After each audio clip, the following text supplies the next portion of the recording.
Hello everyone. Another video by Everyday Oppression. Basically, I don't know how to start this, to be honest. So sorry for the lateness in a lot of my video content that I want to get done.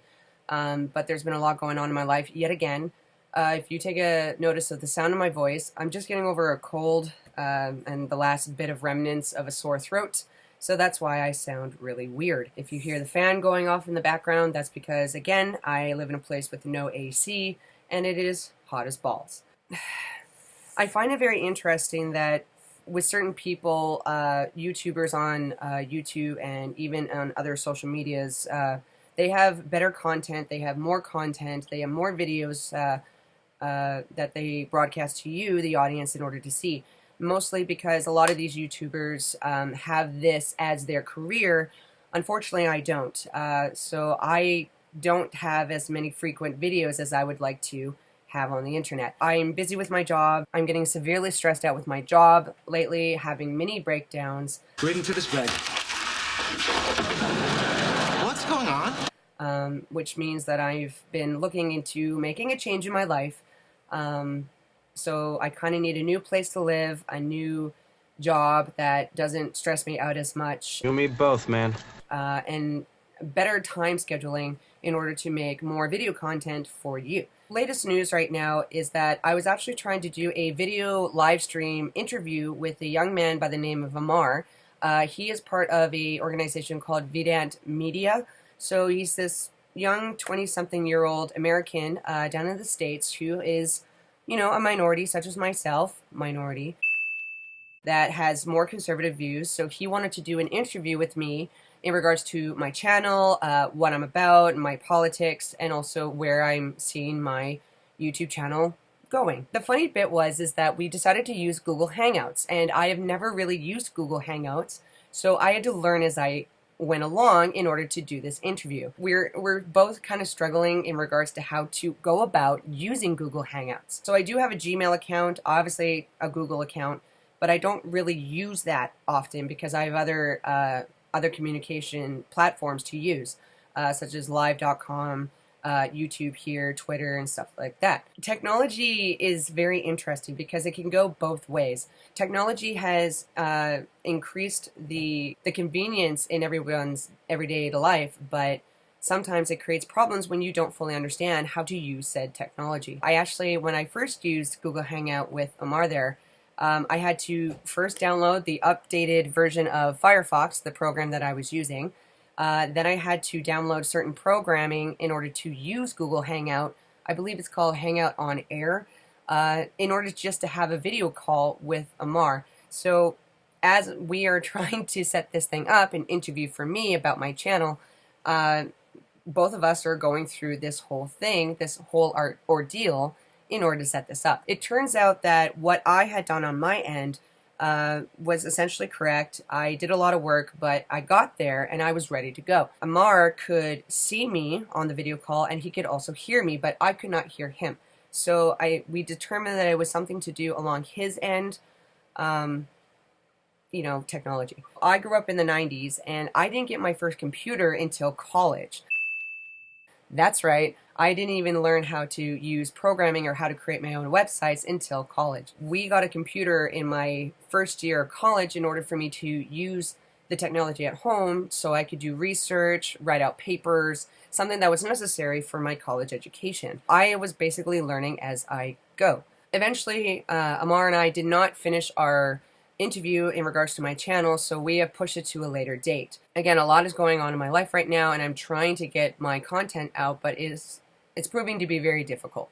I'm also having scheduled an appointment with an alt-right friend of mine, so I want to do an interview in regards to the alt-right and what their views are and what they want to accomplish in today's political war zone environment.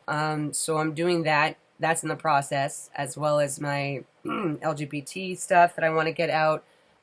There's a few videos that I want to promote friends or other people's channels, so I have that in the makings as well.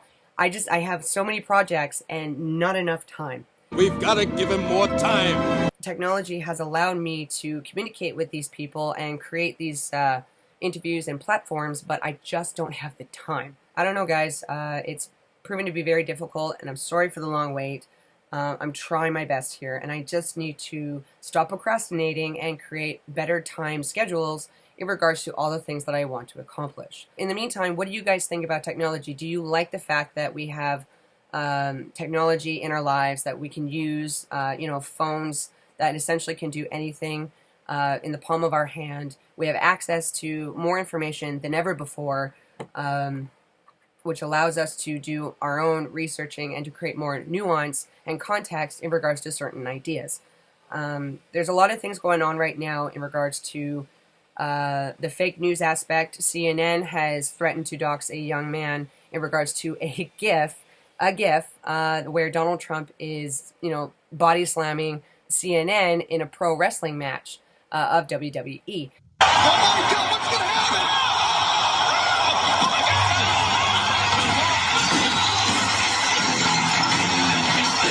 So CNN has found this person off of Reddit who made this gift and essentially threatened them, and now has threatened to dox them. And, the internet is obviously responding in kind.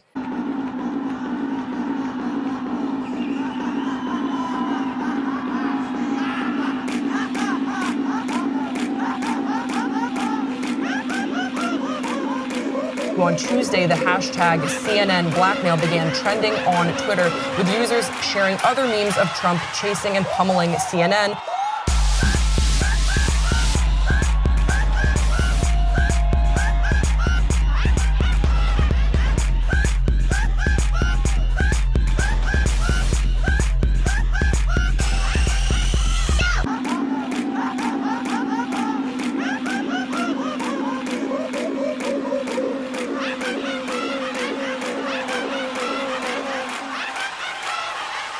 You are fake news, sir.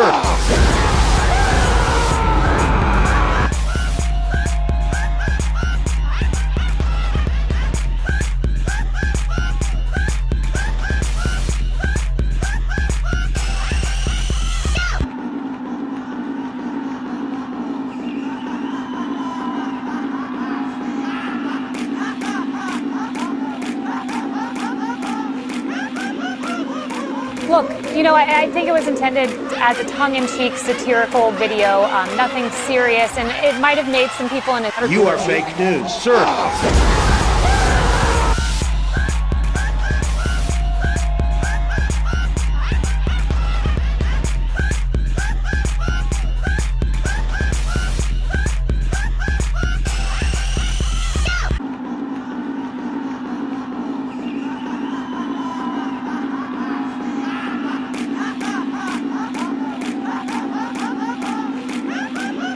But if I could give some objective advice to you, I think you guys are getting played, man. I've watched your segments, and you keep talking about this. There's tons of news out there.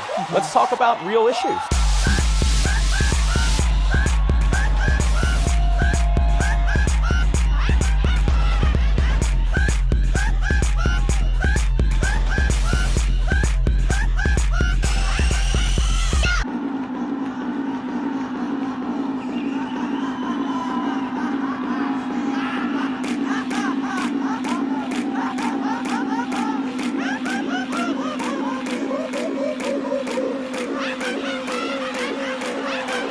But if I could give some objective advice to you, I think you guys are getting played.